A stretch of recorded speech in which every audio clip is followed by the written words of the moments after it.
Bonjour à tous, je suis ravie de vous accueillir sur le plateau de Smart Tech dans cette nouvelle édition. Alors au programme, le social commerce, un phénomène qui prend de l'ampleur pour venir bousculer le commerce en ligne. Grâce aux réseaux sociaux, on en parle dans votre séquence mobile business. Et puis après, on arrête tout, on part en vacances. Enfin, avant de partir sur le départ, on va quand même prendre le temps de récolter quelques recommandations en cybersécurité pour partir l'esprit tranquille. On aura en plateau deux experts pour notre talk pour nous aider à préparer ce voyage. Et puis ensuite, on parlera crypto-monnaie. C'est le rendez-vous du jour. Il est signé Alexandre Stachenko, cofondateur de Blockchain Partner. Et on va revenir ensemble sur les enjeux politiques, mais aussi économiques, évidemment, que provoque le Bitcoin, qui vont de pair avec le Bitcoin. Et pour conclure, on s'intéresse à la santé avec une entreprise spécialiste de la prédiction qui vient de dévoiler une application mobile qui s'apparente quasiment à un carnet de santé virtuel. Mais tout de suite, comme promis, on vous parle du social commerce avec votre séquence mobile business dans Smart Tech.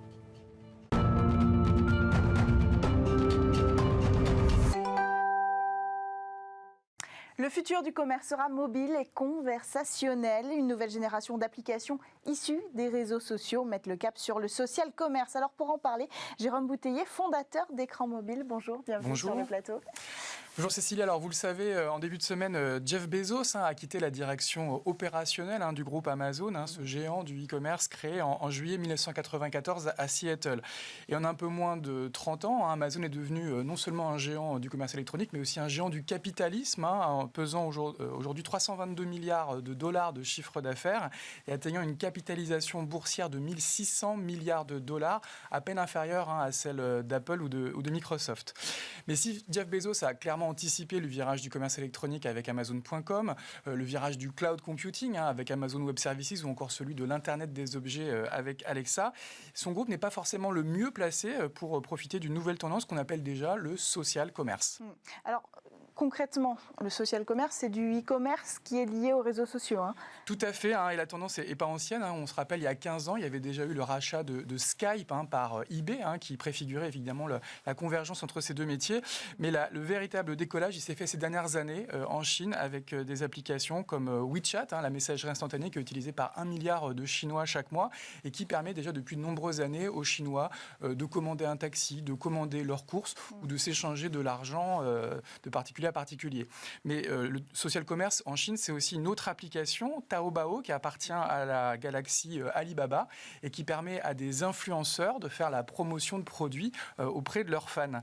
Il y a une influenceuse chinoise qui s'appelle Via, qui compte par exemple plus de 80 millions de followers et qui aurait réalisé l'année dernière plus de 6 milliards de dollars de chiffre d'affaires. C'est absolument colossal, grâce à des podcasts en live streaming.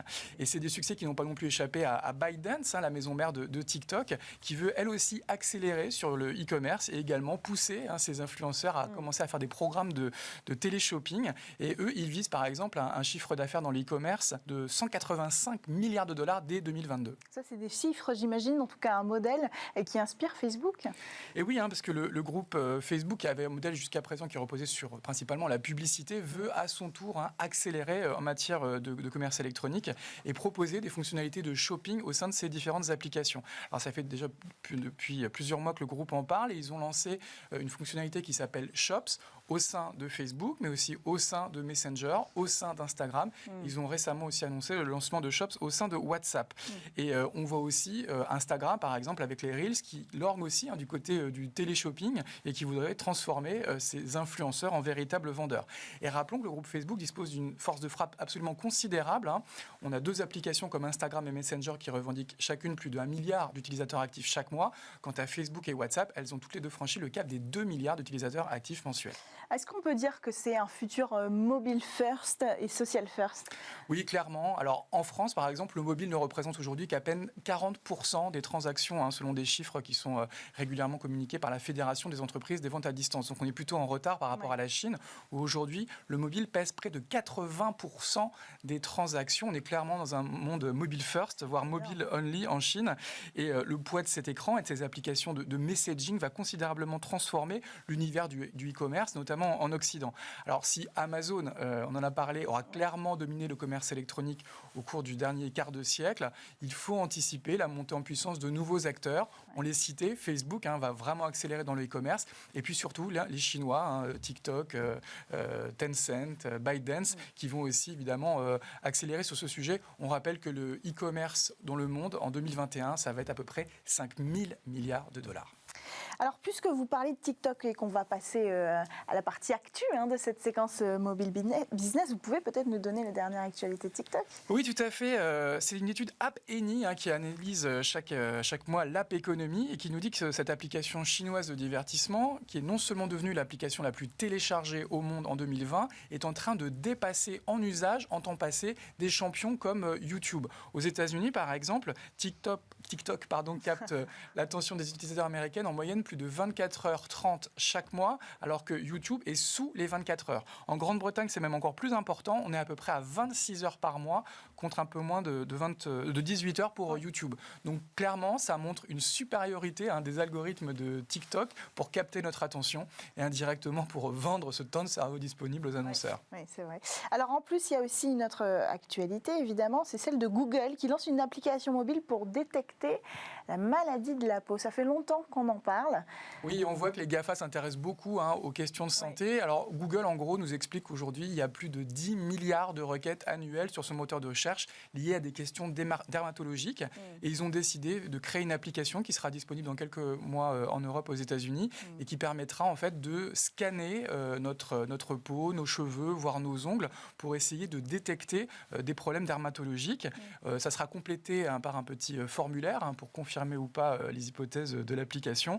Et elle devrait être capable d'identifier près de 250 maladies de peau et nous orienter vers un pharmacien, vers un médecin, ou peut-être tout simplement nous rassurer pour nous dire que tout va bien.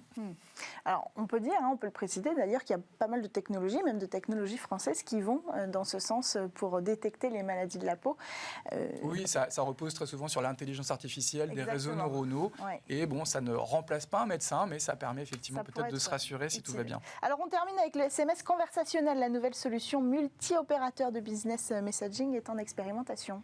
Tout à fait. Alors, jusqu'à présent, le SMS, en tout cas en France, était soit du C2C, de consommateur à consommateur, soit du B2C, de marque à consommateur. Et on va expérimenter du C2B, des consommateurs aux marques. C'est effectivement une expérimentation qui est menée par l'AF2M, qui est une association qui réunit les 4 grands opérateurs en France, Orange, SFR, Bouygues Télécom et Free, et qui va désormais donc permettre aux consommateurs d'initier une conversation avec les marques. Alors c'est quelque chose qu'elle refusait de faire pendant de nombreuses années, alors que les marques le réclamaient pour initier une conversation à partir d'un QR code, à partir d'un simple numéro, et pour par exemple commander un produit ou prendre un rendez-vous. L'expérimentation donc sera menée au cours de tout l'été, et on devrait avoir en fin d'année des numéros longs qui commenceront par 09 et qui donc permettront aux marques de faire ce qu'elles peuvent commencer déjà à faire sur d'autres messageries comme WhatsApp. Merci beaucoup, Jérôme Bouteiller, je le rappelle, fondateur d'Écran Mobile et spécialiste du marketing mobile. On poursuit car c'est l'heure du talk sur Smartech. Si vous partez en voyage, ne partez pas sans cyber-précaution. C'est notre maître mot du jour, le maître mot de notre talk. Et en voyage ou à l'hôtel, dans les lieux touristiques, de transport ou alors en transit, évidemment, les chances d'être piraté, volé de façon virtuelle sont toutes aussi fortes. Alors pour en parler, pour se préparer à toute éventualité et relâcher vraiment la pression, on a avec nous en plateau des experts. D'abord, Benoît Grunenwald, expert en cybersécurité chez E7 France et Afrique francophone. Bonjour, bienvenue sur le plateau. Bonjour. Et puis on a avec nous également à distance Jérôme Billois, expert en cybersécurité chez Wavestone. Bonjour. Bonjour. Alors première question, qu'est-ce qu'on risque quand on part en vacances? Je me tourne vers vous en premier. Eh bien, généralement, on part en vacances avec son smartphone. Et donc, on risque des attaques de piratage sur son smartphone, telles que la fuite d'informations ou l'installation d'applications malveillantes qui vont récupérer nos informations et parfois des informations bancaires. Jérôme Billois, qu'est-ce qu'on risque ? Oui, alors il y a le terminal avec lequel on part, son smartphone la plupart du temps, sa tablette aussi, ou son PC personnel. Et puis, ces périphériques, on va les connecter là où on est en vacances. que ce soit à l'hôtel, que ce soit dans des clubs de vacances, que ce soit dans le TGV, que ce soit dans les avions maintenant aussi. Et donc quand on va être connecté à ces réseaux, il peut y avoir un certain risque d'interception des données qu'il faut prendre en compte en essayant, je dirais, au maximum d'utiliser les réseaux 4G plutôt que les Wi-Fi qui peuvent être fournis par les lieux où on va être, parce que finalement on ne sait pas quel est le niveau de sécurité de ce réseau Wi-Fi. On va donner quelques solutions aux personnes qui nous regardent aujourd'hui, évidemment c'est l'objectif, mais d'abord concrètement on parle de quoi? De vol de données, de fraude, d'arnaque sur Internet? Est-ce qu'on peut faire un petit panel de ces risques-là?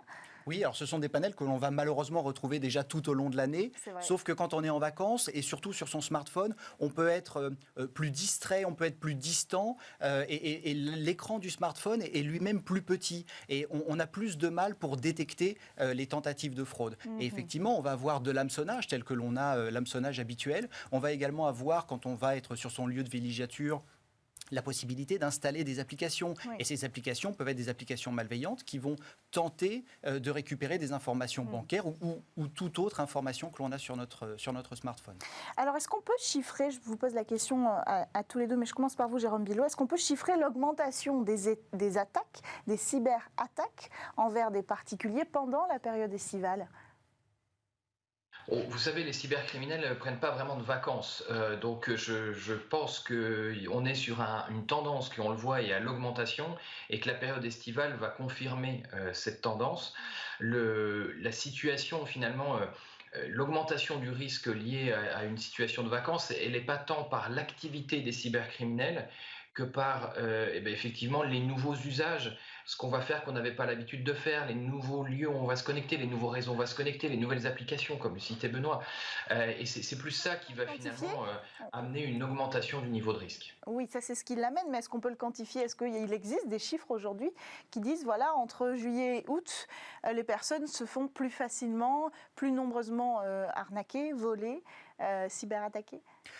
Pas encore. Donc, quantifier, à la limite, on pourra le quantifier au mois de septembre, notamment si on se rend à la fois dans nos rapports que nous produisons en tant qu'éditeur, mais également sur le site de cybermalveillance.gouv.fr qui, sur sa plateforme, reçoit un certain nombre de demandes d'assistance. Et je pense qu'effectivement, ce sera intéressant de voir à la rentrée si les vacanciers ont été vigilants et si aussi ils ont réussi à finalement à se déconnecter. Parce que, comme disait Jérôme, on a un souci entre les usages pro et perso. C'est notamment quand vous vous connectez sur un réseau qui n'est pas le vôtre, eh bien, si vous n'avez pas l'intention de travailler, n'allez pas avec votre téléphone perso consulter des informations d'entreprise, parce que là, il y a un mélange des genres qui peut être assez préjudiciable pour l'entreprise, vu que le smartphone sur lequel on va accéder à l'entreprise peut lui-même être moins sécurisé que celui que va vous fournir l'entreprise. Alors on va refaire le schéma comme un vacancier le ferait. On va commencer par le voyage. Comment se protéger?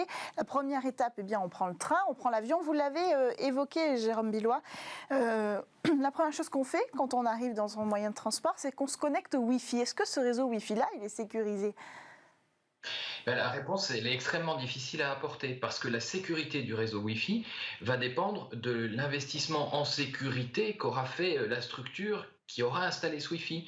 Donc, on ne peut pas répondre par oui ou par non. Et ce qui est plus difficile, c'est que pour les particuliers, pour les vacanciers, évaluer la sécurité d'un réseau Wi-Fi, c'est impossible vu de l'extérieur. Donc, c'est pour ça que dans ces situations de mobilité, dans les transports ou sur les lieux de villégiature, la meilleure des recommandations, c'est finalement d'utiliser la 4G, voire la 5G pour ceux qui en sont dotés aujourd'hui, parce qu'on est sur un réseau qui, lui, est géré par un opérateur avec des technologies qui, par défaut, exposent moins à des risques d'interception. Et comment on pourrait se protéger si on est obligé? Parce que c'est assez rare quand même dans le train qu'on capte la 4G ou la 5G, il faut quand même le rappeler. Idem pour l'avion. Alors comment on fait si on veut y remédier? Alors bon, de toute façon, effectivement, dans l'avion aujourd'hui, les capacités de connexion et les coûts font que c'est pas forcément une bonne idée sur le fond de s'y connecter. Mais sinon, on peut utiliser ce qu'on appelle des VPN, donc qui sont des systèmes qui vont établir un tunnel sécurisé, si vous voulez, entre votre téléphone, votre ordinateur ou votre tablette, et puis le fournisseur de cette solution qui va permettre justement d'éviter les risques d'interception des communications sur les différents réseaux Wi-Fi ou autres qui peuvent être utilisés. Donc voilà, ça c'est une bonne pratique à avoir en tête. Alors, une fois qu'on est arrivé, on sort du train, on sort de l'avion, on rejoint le lieu de villégiature. Vous en parliez aussi tout à l'heure, l'hôtel, pour premier exemple. Benoît Grunemwald, est-ce que là encore, on a un moyen de s'assurer de la sécurité des réseaux qu'on va rejoindre une fois qu'on arrive dans la chambre d'hôtel ? Alors, comme le disait très justement Jérôme, non, il est impossible de s'assurer de la sécurité. Toujours. La recommandation, c'est effectivement d'utiliser un VPN. Dans son hôtel, on a peut-être plus la possibilité d'utiliser 4G Oui. ou 5G. Oui. Et sinon, il faut surtout faire attention aux possibilités offertes par les cybercriminels Oui, c'est ça. lorsque Qu'est-ce qu'on l'on se risque ? connecte au réseau. Notamment, on peut avoir des faux points d'accès. Souvent, quand il y a écrit gratuit, déjà, quand il y a écrit gratuit, on sait que ça peut être un problème. Et puis ensuite, on sait aussi que quand on se connecte au réseau, la plupart du temps, on est connectés tous ensemble. Et donc, notre voisin de chambre, notre voisin de vacances va lui aussi être connecté, tout comme peut l'être un pirate ou une personne qui voudrait nous faire passer des publicités. Alors, on ne va pas forcément se faire pirater son smartphone en tant que tel, mais on peut avoir des publicités malveillantes qui vont nous emmener vers des endroits où on ne devrait pas aller. Et tout ça va être favorisé par l'accès à ce réseau dans l'hôtel. Complètement, parce qu'à partir du moment où on communique avec un site internet et que celui-ci est fait par le biais du réseau non sécurisé ou peu sécurisé, eh bien, ce qui se passe dessus peut être modifié par des personnes malveillantes. Alors, une fois qu'on est dans sa chambre d'hôtel, on parle de déconnexion, mais on ne peut pas nier le fait que la plupart des gens veulent, par exemple, continuer à suivre leurs séries préférées. Pour ça, elles vont sur des plateformes de streaming. Est-ce que l'accès à ces plateformes de streaming, depuis, par exemple, un pays étranger, sinon la question se pose assez peu, peut constituer un risque? C'est à ce moment-là aussi qu'on cherche des solutions un petit peu dans tous les sens, qu'on tente d'accéder à la version française de son compte de plateforme en streaming, qu'on va essayer de se dépatouiller peut-être avec des VPN. Est-ce que là, ça constitue encore un risque de chercher des nouvelles solutions pour à tout prix regarder sa série? Alors, le fait de rechercher des nouvelles solutions ne constitue pas en soi un risque. Par contre, aller sur des sites qui proposent des contenus illicites, bien souvent, ces sites-là, pour vivre, proposent des publicités qui sont pas forcément malveillantes, bien qu'il y en ait, mais qui sont surtout très intrusives, qui peuvent installer des logiciels complémentaires qui vont eux-mêmes vous pousser de la publicité, voire des logiciels espions pour aller encore plus loin dans la publicité ciblée. Donc, le problème, il est encore une fois que généralement sur son smartphone ou sa tablette, on a moins de possibilités et de contrôle pour être en sécurité. Donc, je dirais qu'il faut quand même éviter d'aller déjà sur des sites illégaux. Et nos plateformes à nous? Alors, par contre, une plateforme tout à fait conventionnelle pour laquelle vous payez, vous pouvez y aller. Après, il faut vérifier si celle-ci accepte les connexions en VPN, ce qui n'est pas forcément le cas. C'est vrai, Jérôme Billois. En général, la solution, c'est la connexion en VPN pour avoir toujours accès à sa plateforme depuis l'étranger. Ça fonctionne ?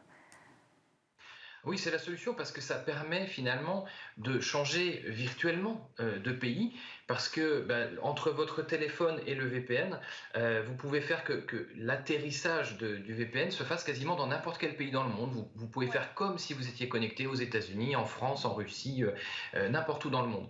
La difficulté, c'est que c'est aussi utilisé, on va dire, illégalement pour accéder à des contenus auxquels on n'a pas le droit d'accéder dans le pays dans lequel on est. Donc tous les fournisseurs de plateformes de vidéos, de streaming, etc. luttent aussi contre les VPN. Donc là, on a un peu une balance entre quelque chose qui normalement sécurise plus, mais qui permet de pirater un peu aussi, et quelque chose que les plateformes n'aiment pas. Donc c'est à tester. Il y a aujourd'hui quand même certains nombres de tolérances à l'échelle européenne qui peuvent permettre sur certaines plateformes, si on est en Europe, d'accéder au contenu français, ainsi de suite. Mais c'est vrai que c'est pas simple au quotidien aujourd'hui. Et je pense que ce serait bien d'avoir une réflexion à l'échelle au moins européenne sur ces contenus. Alors, il y a ceux qui travaillent en vacances, on en a parlé tout à l'heure, et c'est quand même plus agréable, on peut le dire, de travailler de l'extérieur. Donc, en général, on parle de télétravail, évidemment. Et selon un rapport de la Banque de France, le télétravail, de toute façon, augmente le risque d'attaque, par exemple, en particulièrement de fraude au sein même d'un service de comptabilité d'une entreprise. Est-ce qu'on peut supposer que le télétravail à l'étranger, en période estivale, va décupler ce risque-là? Vous en parliez tout à l'heure. Alors, d'une manière générale, effectivement, le télétravail augmente la surface d'attaque, donc nos vulnérabilités face à l'extérieur. Et lorsque l'on est à l'étranger, c'est pas forcément le fait d'être à l'étranger qui va faire qu'on va être plus vulnérable, c'est le fait qu'on sera généralement moins attentif, que l'on va peut-être recevoir des messages, vouloir quand même travailler, peut-être que l'on va recevoir un email d'hameçonnage qui va tenter de nous faire un faux virement, et dans ce cas-là, on va certainement le transférer peut-être à d'autres personnes en disant tiens, j'ai reçu ça, est-ce que tu peux gérer, et la personne va dire c'est lui qui me l'envoie, donc du coup je vais l'ouvrir. Il y aura peut-être une pièce jointe malveillante qui du coup permettra de rentrer dans l'entreprise. Et le fait d'être à l'étranger n'est pas forcément un facteur aggravant, si ce n'est que l'on peut peut-être plus déconnecter. Oui, alors ça constitue un vrai risque finalement pour le télétravailleur et pour son entreprise, puisque c'est un accès direct à l'entreprise si les données de travail sont dans son ordinateur personnel ou de travail qu'il est à la maison. Comment on fait pour protéger à la fois l'entreprise et le travailleur quand on décide de partir en vacances avec son ordinateur, Jérôme Billois ? On va retrouver les technologies dont on parlait tout à l'heure dans la sphère particulière, le fameux VPN, ou en tout cas la mise en place d'accès à distance qui soit chiffré, et donc qui permettent d'assurer de la confidentialité. Un élément essentiel aussi, c'est pour les entreprises de savoir qui va rentrer dans son réseau. Usuellement, pour savoir qui rentre, on vérifie avec un mot de passe, mais on sait que ces mots de passe, ils sont très fragiles. En plus, en situation de déplacement, on va peut-être être amené à les taper un peu à gauche, à droite. Il faut être très attentif et ils peuvent être capturés à ce moment-là. Donc, c'est pour ça que la bonne recommandation sur l'accès à distance, c'est d'ajouter au mot de passe un code en plus, un code qu'on peut recevoir par SMS, qu'on peut valider sur son téléphone, etc. C'est ce qu'on appelle l'authentification à 2 facteurs ou à multiples facteurs. Donc ça, c'est vraiment la mesure de sécurité numéro 1 aujourd'hui pour le télétravail. Donc avant de quitter son poste de travail pour partir en vacances ou en voyage, il y a des choses à faire sur son poste de travail aussi au bureau pour préparer tout ça, sécuriser sa zone de travail. Oui. Alors voilà, il faut voir dans quelle situation vous êtes. Est-ce que finalement vos données ne sont que sur votre ordinateur ou est-ce qu'elles sont aussi copiées sur les systèmes de l'entreprise? Donc il y a cette logique de la sauvegarde des données qui va être très importante avant de partir pour s'assurer qu'on n'a rien laissé qu'il ne soit que sur un périphérique qui pourrait être volé par exemple. Mais ce qui est vraiment et surtout important aujourd'hui dans le monde de l'entreprise, c'est qu'il y a beaucoup des effectifs qui vont partir en vacances, y compris les effectifs qui assurent la sécurité du système d'information de l'entreprise. Et c'est vraiment le bon moment de se poser la question, est-ce que j'aurai toujours quelqu'un pour gérer si jamais il y a des nouvelles vulnérabilités qui sortent? Est-ce que j'aurai toujours quelqu'un si jamais il y a un incident, une crise qui se déclenche?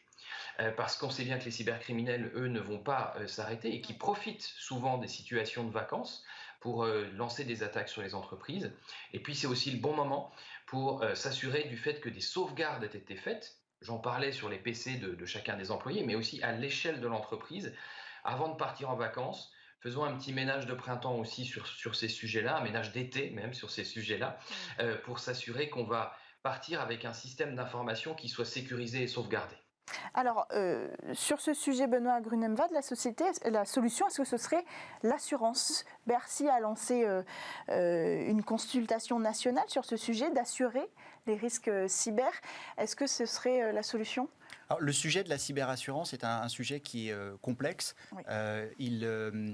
Il peut manquer par rapport à d'autres risques un certain recul et on a également moins de normes. C'est-à-dire que si vous avez une assurance contre l'incendie, eh bien, on vous a demandé d'installer une centrale, des points de détection. Il y a des éléments également que vous pouvez appuyer, sur lesquels vous pouvez appuyer pour déclencher une alarme, ce qui aujourd'hui est beaucoup moins normé et beaucoup moins obligatoire dans le monde de l'entreprise. Okay. Pour autant, la cyberassurance peut être utile lorsque l'on a besoin d'experts qui vont venir suite à un sinistre. La plupart demandent et posent quelques questionnaires où les réponses sont libres, donc c'est une sorte d'auto-évaluation. Mais par contre, ce qui est sûr, c'est que la cyberassurance, à partir du moment où vous allez perdre vos données, celles-ci vont par exemple être chiffrées par un ransomware, la cyberassurance ne va pas vous permettre de les retrouver. Oui, c'est vrai. Donc, ce sera pas la solution. C'est une partie de la solution parce que ça peut vous aider à faire appel à des professionnels pour venir intervenir et vous aider à repartir plus vite que si vous n'aviez pas ces professionnels à vos côtés. sécurité. Mais pour autant, ce n'est pas une solution ultime. Et Jérôme le disait très bien, la prévention est très importante. Les sauvegardes, c'est un élément important. La sensibilisation également des employés, parce que bien souvent, l'attaque se produit parce qu'il y a un facteur, alors humain ou non, voulu ou non, qui fait que le cybercriminel va rentrer dans l'entreprise. Est-ce qu'on peut dire un mot aussi sur la carte de paiement? On est en vacances, on ne fait pas attention, on a tendance à être un petit peu plus dépensier. Quel risque il y a? De quelle façon on peut être hacké? Sa carte de paiement peut être hackée? Alors, il y a deux éléments sur la carte de paiement. Il y a à la fois la fraude de type NFC, donc le paiement sans contact, il faut être vigilant. Et puis ensuite, il y a les achats que l'on va faire en ligne. Et là, encore une fois, je dirais que la vigilance est de mise parce qu'on peut se retrouver soit sur des réseaux qui vont tenter d'exfiltrer nos informations, soit sur des applications qui elles-mêmes vont tenter de prendre nos informations bancaires. On le voit notamment sur les smartphones Android, c'est assez répandu, les chevaux de Troie bancaires. Jérôme Millois, se protéger son moyen de paiement pour ne pas gâcher les vacances? Ah oui, ça c'est évidemment important. Et c'est surtout, au-delà de ce que disait Benoît, bon, alors cette année, les déplacements à l'international lointain vont peut-être être un peu plus restreints, mais les pratiques sur la manière d'utiliser les cartes bancaires, les cartes de paiement, sont extrêmement variables suivant les pays. Vous savez, par exemple, des fois, vous allez au restaurant, dans les pays anglo-saxons, on vous prend votre carte, le serveur part avec et revient ensuite avec un petit bout de papier à signer. Ça, c'est une pratique qui est typiquement extrêmement dangereuse parce qu'il peut y avoir une photo prise très rapidement de l'avant et de l'arrière de votre carte qui permet après de faire des opérations en ligne, des achats en ligne, etc. Donc voilà, ce qu'il faut voir, c'est que sa carte de paiement, il faut faire attention à où on va l'utiliser numériquement, mais il faut aussi faire attention à qui on la donne et où on l'utilise physiquement dans le monde réel. Merci à tous les deux d'être venus sur le plateau de Smartech pour nous présenter ces solutions, ces moyens pour se préparer à partir en vacances en toute cybersécurité. Merci à vous Benoît Grunemwald, expert cybersécurité chez E7 France et Afrique francophone, et à vous Jérôme Millois, expert en cybersécurité chez Wavestone. On enchaîne quant à nous avec notre rendez-vous.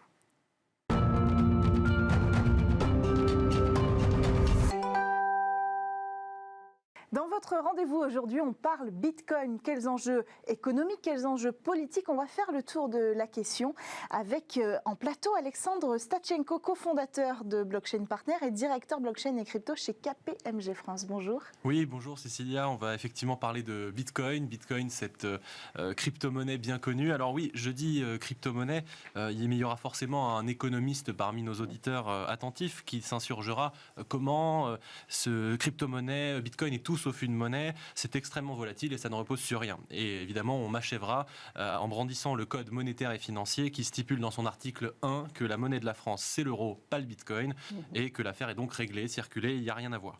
Mais l'auditeur et économiste attentif a cependant probablement remarqué que le dollar, selon ce même raisonnement, est également une bien piètre monnaie. Depuis la création en 1913 de la Fed, la Banque centrale américaine, le dollar a perdu plus de 95% de sa valeur en pouvoir d'achat, ce qui en fait une des pires réserves de valeur du monde. Pire encore, depuis les années 70, le dollar n'est simplement basé sur rien, pas même une réserve d'or, rien du tout. Ce qui garantit la valeur du dollar, c'est simplement votre croyance dans sa valeur. Et pour porter le coup de grâce, le même coup de grâce à cet actif spéculatif qu'est le dollar, le Code monétaire et financier stipule toujours dans son article 1 que la monnaie de la France, c'est l'euro, pas le dollar, et donc l'affaire est réglée. Donc vous voulez dire que le dollar ne serait pas une monnaie ? On voit bien que justement ce raisonnement est absurde. Oui. Le dollar est considéré comme la monnaie la plus fiable du monde, malgré le fait qu'il perde sa valeur chaque année et malgré le fait qu'il ne repose sur rien du tout. Et rien ne semble d'ailleurs pouvoir l'atteindre. La Fed peut bien doubler la quantité de dollars en circulation en une seule année, que personne ne sourcille. Le monde entier paye des impôts pour que les Américains puissent continuer d'acheter 2 téléviseurs et 2 voitures par foyer, tout en s'insurgeant contre la consommation électrique de Bitcoin. Alors, si Bitcoin n'est pas une monnaie, pourquoi diable est-ce que le gouverneur de la Banque de France, François Villeroy de Galhau, dans une déclaration à l'occasion du Forum financier international le 29 juin dernier, parle de ces actifs comme présentant des risques pour la souveraineté monétaire? Et oui, il y a contradiction. Comment quelque chose dont on nous assure tous les jours que ce n'est pas une monnaie pourrait précisément menacer la souveraineté monétaire? Et évidemment, la réponse est aisée. Bien sûr que Bitcoin possède les caractéristiques nécessaires pour être une monnaie. c'est une unité de compte, c'est une réserve de valeur, en tout cas meilleur que le dollar sur toute la durée de son existence. C'est un instrument d'échange sur Internet qui représente des dizaines de milliards de volumes d'échanges chaque jour. La seule chose qui manque à Bitcoin pour devenir une monnaie, c'est le consensus social. Et c'est cela et rien d'autre qui définit une monnaie, que ce soit des coquillages, des ossements, des métaux précieux ou des bouts de papier, finalement, comme les billets de banque. La monnaie, c'est une convention sociale, c'est une illusion collective à laquelle un groupe de personnes adhèrent pour faciliter les transactions et préserver la valeur de son travail dans le temps et évidemment faire des transactions avec ça.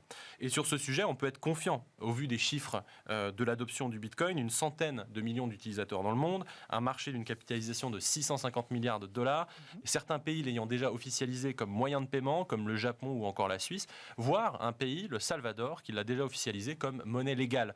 À titre de comparaison, c'est une adoption bien plus rapide que celle d'Internet, il y a 20 ou 30 ans. Et c'est bien parce que le Bitcoin possède des caractéristiques d'une monnaie et que son adoption progresse que le gouverneur de la Banque de France s'en inquiète. Loin des postures de façade consistant à décrier Bitcoin, à le présenter comme au mieux une blague inoffensive et peu sérieuse et au pire une arnaque géante qu'il faudrait interdire, Bitcoin est en réalité la plus grosse innovation monétaire depuis des décennies et à ce titre, il amène une concurrence à laquelle les monnaies traditionnelles et les banques centrales n'étaient plus habituées. Et cela, le gouverneur de la Banque de France l'a bien compris. Et donc vous pensez qu'il a raison de s'inquiéter ? Alors, pour se positionner face au Bitcoin, ou en tout cas par rapport à Bitcoin, au-delà de son caractère monétaire et de son adoption, il faut d'abord comprendre son utilité. Bitcoin permet de s'échanger de la valeur sur Internet sans passer par un intermédiaire de confiance. Concrètement, ça veut dire quoi ? Ça veut dire que pour faire un virement en ligne avec Bitcoin, vous n'avez pas besoin de passer par votre banque ou par Visa ou par Mastercard, etc., etc. À ce titre, Bitcoin est comparable à Internet. Internet a permis de s'échanger de l'information en court-circuitant les intermédiaires traditionnels, ce qui étaient les médias, la poste, les entreprises et télécoms. Bitcoin permet de s'échanger de la valeur en court-circuitant potentiellement les intermédiaires traditionnels. Et cette fois-ci, ce sont les banques, les intermédiaires financiers en général. Une fois qu'on a dit ça, effectivement, on peut avoir raison de s'inquiéter quand on est le gouverneur de la Banque de France, parce que si Bitcoin est une concurrence monétaire, ça veut dire que les gens vont potentiellement se détourner de l'euro. Et si les gens se détournent de l'euro, ça réduit son pouvoir et donc, in fine, la latitude qu'on va avoir sur notre politique monétaire. Et ce sera donc à la Banque de France, la Banque centrale en tout cas, plutôt la Banque centrale européenne d'ailleurs, de convaincre que sa politique monétaire est fiable, qu'elle est raisonnée et qu'elle permet de préserver la valeur de l'euro pour que les gens continuent de l'utiliser. Et en ce sens, effectivement, ça peut désarçonner parce qu'on a pris l'habitude que la monnaie soit un monopole à l'abri de la concurrence. C'est inquiétant, en tout cas, c'est assez peu enthousiasmant comme perspective peut-être pour la souveraineté monétaire. À l'inverse, il y a même plus de raisons de s'enthousiasmer que de raisons de s'inquiéter. La première raison de se réjouir, c'est que l'Europe, si elle adoptait une posture, une attitude un peu plus technophile, elle pourrait se servir de ces nouvelles technologies monétaires pour émettre ce qu'on appelle des stablecoins. C'est des crypto-monnaies qui sont stables par rapport à une valeur de référence, l'euro ou le dollar par exemple. Aux États-Unis, le vice-président de la supervision de la Fed, donc la Banque centrale américaine, Randall Quarles, a présenté les stablecoins comme une potentielle extension du bras armé du dollar qui pourrait encourager l'utilisation de ce dernier dans le système monétaire. Ce même vice-président de la Fed, d'ailleurs, s'amuse des cris d'orfraie poussés par certains lorsqu'ils évoquent le caractère privé de la gestion des stablecoins, rappelant que ce sont aujourd'hui les banques, des entreprises, tout ce qu'il y a de plus privé qui émettent déjà la monnaie traditionnelle. Mais l'Europe persiste pour l'instant dans sa voie de ce qu'on appelle les MNBC, pour monnaie numérique de banque centrale, c'est-à-dire en fait un objet assez mal défini, censé au choix court-circuiter les banques commerciales dans sa version la plus ambitieuse, ou plus probablement optimiser les délais et les coûts de transaction interbancaires. Sur ce sujet, Christine Lagarde nous a promis que d'ici 2025, nous aurons les conclusions d'un rapport. Le problème, c'est que pendant ce temps, le dollar fait son bonhomme de chemin et dans le monde des crypto-monnaies et occupe une part de marché qu'il sera extrêmement difficile de reconquérir. Sur les 120 milliards de dollars de stablecoins en circulation aujourd'hui, il y en a 99% qui sont basés sur la monnaie américaine. Et la deuxième raison pour laquelle il ne faut pas s'inquiéter, mais plutôt se réjouir de l'émergence de Bitcoin, c'est précisément son caractère non étatique, neutre et indépendant. Mais en quoi ce caractère-là, précisément, peut être-t-il source de résistance ? Et surtout, est-ce que ce ne serait pas plutôt un aveu de faiblesse de la part des puissances publiques ? Au contraire, c'est une aubaine pour la France et pour l'Europe. En effet, il n'aura échappé à personne que depuis des années, certains États en particulier les États-Unis, usent d'artifices juridiques pour imposer leurs droits à l'ensemble de la planète. Car en substituant le dollar à l'or, en l'installant comme monnaie de référence dans le paysage mondial, les États-Unis ont fait d'une pierre deux coups. Premièrement, comme le rappelait le général de Gaulle, il est aisé pour un pays de s'endetter dans une monnaie qui ne tient qu'à lui d'émettre. Et ça, c'est un privilège exorbitant que la planète a concédé aux États-Unis il y a 50 ans. Imaginez si vous aviez le pouvoir d'émettre de la monnaie pour rembourser vos propres dettes, je pense que vous n'hésiteriez pas 2 secondes. Et deuxièmement, cela permet d'appliquer sélectivement leurs droits à quiconque utilise le dollar, c'est-à-dire tout le monde en fait, puisque ce dernier est l'étalon de référence mondial. Et alors évidemment, le zèle à poursuivre en justice les utilisateurs du dollar se fait plus fort lorsque l'entreprise ciblée est une concurrente au choix d'une entreprise américaine. Entre les amendes imposées à BNP Paribas, à Siemens ou encore avec l'affaire Alstom plus récemment, nous sommes en France et en Europe en quête d'un moyen d'interagir librement, souverainement avec les pays de notre choix, selon notre propre politique commerciale et diplomatique. Et cet outil qu'on recherche, c'est Bitcoin, un instrument d'échange nativement numérique, rapide, mondial, qui n'est pas l'émanation d'un quelconque État. D'ailleurs, certaines banques ne s'y trompent pas, comme Citibank, qui a déjà prédit dans un rapport à Bitcoin un avenir de facilitateur de commerce mondial, pour ces mêmes raisons d'ailleurs. Alors qu'est-ce qu'on fait ? Ce sera le mot de la conclusion, parce qu'on a terminé, mais pour accueillir le Bitcoin sans défavoriser le développement, sans saborder l'euro. En réalité, la question ne se pose pas vraiment dans ces termes-là. D'abord, par exemple, l'existence de l'or et son utilisation... En un mot. L'existence de l'or n'a jamais empêché la coexistence avec des monnaies traditionnelles, comme le franc par exemple. Il y a une coexistence de 600 ans entre le franc et l'or sans poser de problème. Mais il s'agit en fait de faire le meilleur choix pour la France et pour l'Europe, parce qu'on peut s'inspirer du passé pour ne pas refaire les mêmes erreurs.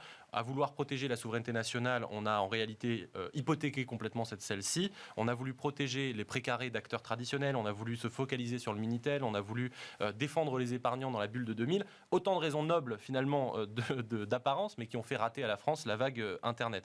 Donc on a aujourd'hui le résultat 20 ans plus tard. L'éducation nationale se fournit chez Microsoft, la DGSI chez Palantir, et les Français commandent Amazon, discutent sur Facebook, téléphonent chez Apple, font leurs recherches Google et se détendent sur Netflix.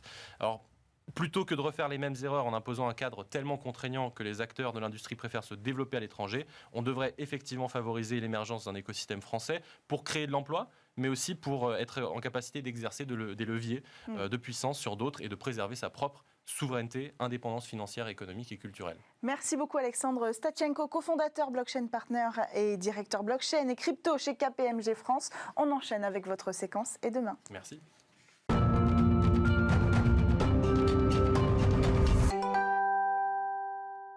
Un carnet de santé virtuel et un accompagnement personnalisé et pédagogique. C'est la promesse innovante qu'on découvre aujourd'hui dans votre séquence et demain. Avec nous en plateau, Florian Le Goff, président et cofondateur de Kelindi. Bonjour. Bienvenue sur le plateau. Merci. Alors, Kelindi, c'est une entreprise toute jeune, créée en 2020, qui construit des modèles de détection précoce et d'orientation aussi clinique grâce à des algorithmes de modélisation biomédicale.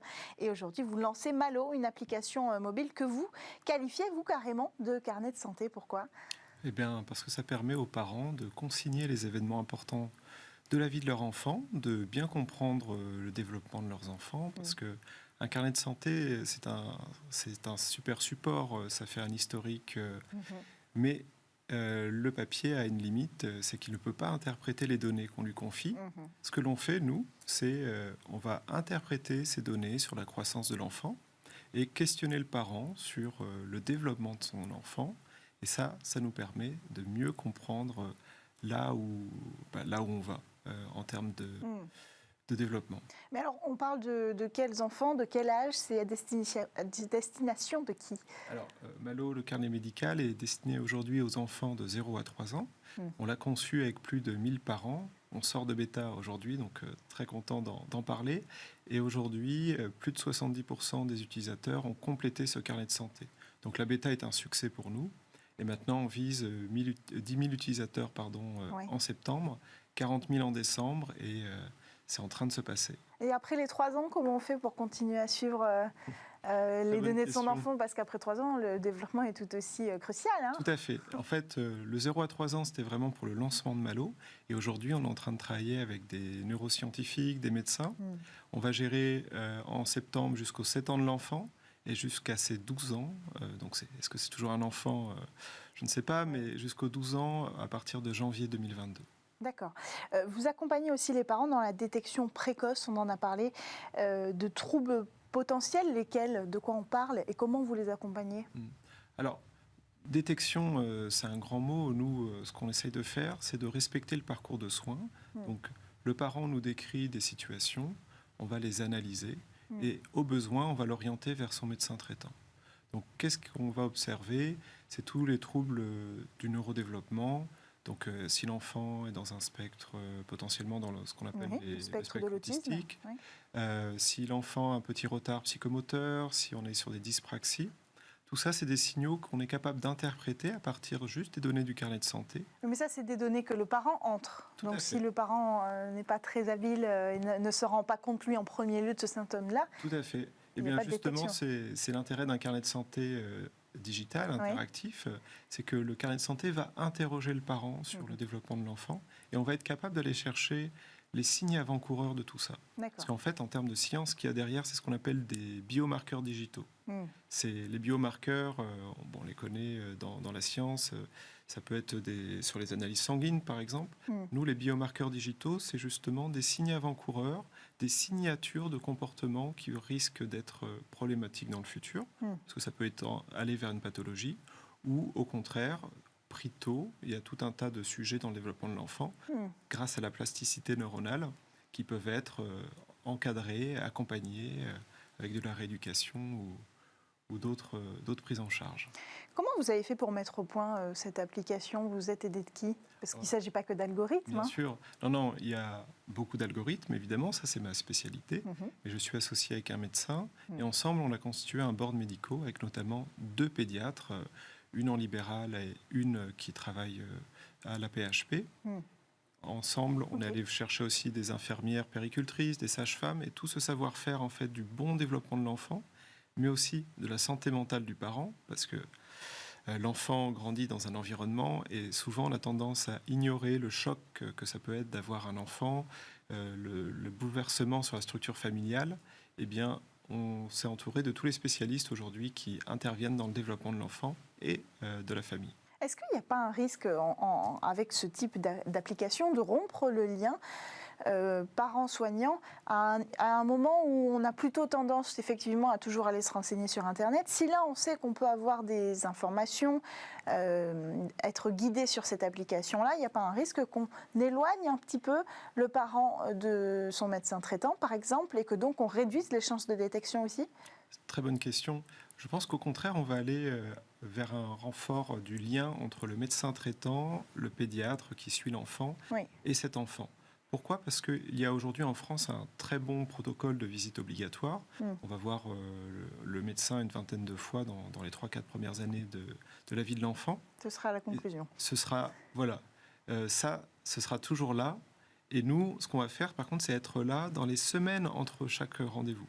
Donc, informer le parent tout au long de la vie de l'enfant. Et l'accompagner main dans la main aussi avec... et le ramener vers le médecin au bon moment. Les personnes qualifiées. Merci beaucoup d'être venu, Florian Le Goff, en plateau, nous présenter cette application Malo. Merci à tous de nous avoir suivis, d'avoir suivi cette édition de Smart Tech. Tout de suite, vous allez découvrir le Lab. Et demain, vous retrouvez Delphine Samatier sur Bismart.